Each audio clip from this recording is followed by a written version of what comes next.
에스겔서 45장 18절에서 25절까지의 말씀입니다. 에스겔서 45장 18절에서 25절까지의 말씀 보시겠습니다.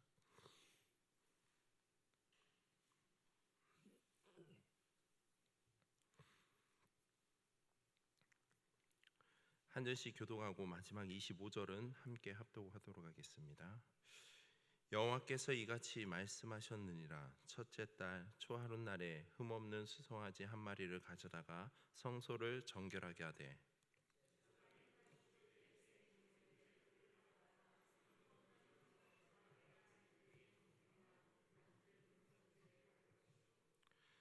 그달 7일에도 모든 관시법과 모르고 범죄한 자를 위하여 역시 그에게 그렇게 하여 성전을 속죄할지니라.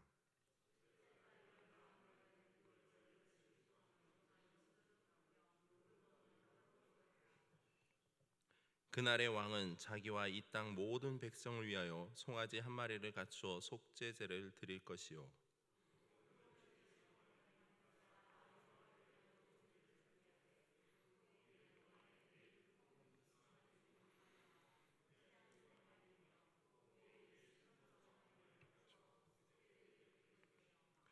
또 소제를 갖추되 수송아지 한 마리에는 밀가루 한 에바요 순양 한 마리에도 한 에바며 밀가루 한 에바에는 기름 한 흰씩이며 일곱째 달 15째 날에 7일 동안 명절을 지켜 속죄제와 범죄며 그 밀가루와 기름을 드릴지니라. 아멘. 잠시 기도하겠습니다. 하나님 감사합니다. 오늘 하루도 또 주님 앞에 예배로 나아가 시작하고자 합니다. 하나님 우리의 삶 가운데서 주의 말씀으로 더욱더 새롭게 하여 주시고 오늘도 또 주님의 영광을 위해서 삶을 살아갈 때 우리에게 힘과 지혜를 주시고 능력 주셔서 더욱더 우리의 삶을 통해 하나님의 뜻이 증거될 수 있도록 우리의 모든 성도님들 그 삶 가운데 주님 동행하여 주시옵소서. 오늘도 말씀을 듣고자 합니다. 하나님의 말씀으로 은혜를 부어 주시옵소서. 감사드리며 예수님의 이름으로 기도드립니다. 아멘. 우리가 일반적으로 말씀을 묵상하다 보면 참 은혜가 되는 부분이 있습니다. 반면에 어떤 부분은 쉽게 묵상이 되지 않는 부분도 있습니다. 또한 어떤 부분에 있어서는 묵상함에 있어서 다루기 또 때로는 꺼려하는 부분들이 있습니다. 그것은 아마도 레위기 부분이 아닐까 생각됩니다. 우리가 보통 마음을 먹고 성경을 창세기부터 묵상을 하다 보면 출애기까지는 우리가 어느 정도 여러 가지 사건들로 이루어졌기 때문에 쉽게 묵상을 할 수가 있습니다. 그러나 레위기에 접하면서 여러 가지 제사와 법에 대한 또 의식적인 도덕적인 부분을 다루다 보니 많은 성도님들이 때로는 그 묵상함에 있어서 다루기를 꺼려하기도 합니다. 그런 의미에서 오늘 본문 속에 나타나 있는 부분 레위기의 한 부분을 또한 이야기하고 있습니다. 레위기는 크게 둘로 나눌 수가 있습니다. 하나는 하나님의 자녀로서 예배 중 희생 제사 제도를 다루는 율법에 대한 부분이며 다른 하나는 의식적이고 도덕적인 거룩함을 통한 이스라엘 민족의 구별됨에 대한 부분을 레위기는 다루고 있다고 볼 수 있습니다. 그런데 이런 레위기에 속한 내용들이 오늘 본문에도 한 부분은 언급됩니다. 에스겔서 40장 이후부터는 새로운 성전에 대한 환상과 또한 새로운 예배 및 그 안에서 드려지는 제사 제도 등을 증거되고 있습니다. 무엇보다 과거 하나님의 구속사의 그 주역으로 부름받았으며 이스라엘 선민들에게 있어 이러한 새로운 성전과 예배가 주어졌다라는 것은요 매우 중요한 의미를 내포하고 있습니다. 그것은 그들의 제약됨과 그릇된 그 예배의 모습으로 인해서 무너져 있는 그 성전과 예배의 회복 때문이라 할 수 있습니다. 그러기에 이들이 다시 하나님의 백성으로서 회복되기 위해서는 새로운 성전이 필요할 뿐만 아니라 새로운 성전에서의 새로운 예배가 드려져야 했다는 것입니다. 이에 대해 하나님께서는 그들에게 새로운 성전에서 드려질 새로운 제사 관련 규례들을 명하고 계십니다. 즉 왕이 백성들로부터 거둬 각 때에 따라 드릴 제물들과 또한 왕과 백성들의 그 성전 출입 관련 규례에 대한 것을 본문 속에 이야기하고 있습니다. 오늘 읽은 본문부터 46장 24절까지의 내용을 살펴보면요, 먼저 오늘 본문에서는 선민들이 지켜야 할 4개의 절기에 각각 드려야 할 제물의 규정을 이야기하고 있습니다. 또한 46장 1절에서 15절까지에서는 안식일과 매달 초하루에 드려야 할 제물들과 왕과 백성들의 성전 출입 규정 및 매일 아침마다 드려야 할 상번제 제물 규정을 이야기하고 있습니다. 마지막으로 24절까지에서는 왕과 백성들 모두의 기업 보장을 위한 보조 규례와 제사장들의 부엌의 위치와 제물을 쌓는 곳은 어디인지에 대해서 본문은 이야기하고 있습니다. 이처럼 하나님께서는 이스라엘 선민들의 새로운 성전과 새로운 예배의 그 회복을 위해서 하나님께 드려져야 될 그 절기와 제사 규정, 그리고 성전 출입에 대한 규정, 또는 왕과 백성들에게 주어질 그 기업의 보장까지도, 심지어는 제사장들의 그 지성물과 제물을 보관하며 의복을 갈아입는 제사장의 거룩한 방의 위치와 용도, 그리고 백성의 제물을 쌓는 부엌의 위치 등 여러 가지의 것들을 규정하고 있습니다. 이처럼 하나님께서는 이 모든 것들을 세심하게 배려하셔서 선민들에게 규정하셨다는 것은 곧 모든 규정이 당신의 백성들의 그 행복과 그들의 조화롭고 의로운 삶, 은혜로운 삶을 위해서 행하시고 정하셨다라는 것입니다.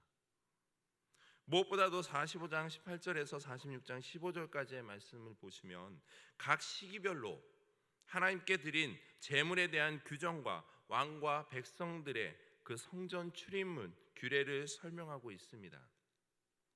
이 부분에서 제시되는 정월 초하루나 정월 7일, 유월절과 무교절, 장막절, 안식일, 매달 초하루와 매일 아침에 드려야 할 예물과 왕과 백성들이 성전에 출입하는 상세한 규정들은 새로운 성전에서의 새로운 예배가 인간의 방법과 생각에 의해서 드려진 것이 아니라 하나님께서 정하신 그 규례에 따라서 경건하고도 질서 있게 드려져야 할 것을 일깨워주고 있다는 겁니다.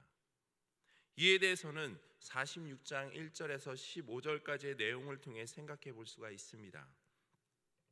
1절 이하로 보시면 왕과 백성들이 하나님께 제사하기 위하여 성전에 들어갈 경우에 왕은 안뜰 동문 그 현관을 통하여 들어와서 제단이 바라다 보이는 그 문벽에 설 수는 있었으나 소위 제사장 뜰로 불리는 그 안뜰로 들어가지는 못하였습니다.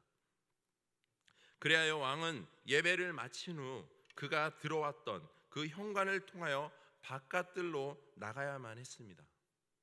그리고 일반 백성은 안뜰 문에도 들어갈 수 없었고 오직 안뜰 문 입구까지만 그 들어가는 것이 허용되었습니다. 또한 왕과 백성들은 성전 밖에서 성전 바깥뜰로 들어가야 할 경우 바깥뜰 동문은 영원히 폐쇄되었기 때문에 남문이나 북문으로 들어와서 나갈 때는 들어온 그 반대 방향의 문으로 나가야 했습니다. 여기서 왕이 안뜰로 들어가지 못한 것은 왕이 제사장의 직분을 침해하지 못하기 위한 조치였으며 또한 왕과 백성들이 성전 안으로 들어오는 문과 나가는 문을 달리한 것은 질서를 세우기 위한 것이었습니다. 이처럼 제사 규정과 복잡할 수 있을지 모르는 왕과 백성의 성전 출입 규정은 하나님께 대한 예배가 인간의 어떤 생각이나 방법에 따라서 임의대로 드려지거나 무질서하게 드려져서는 안 된다라는 그것을 보여주기 위한 것이었습니다.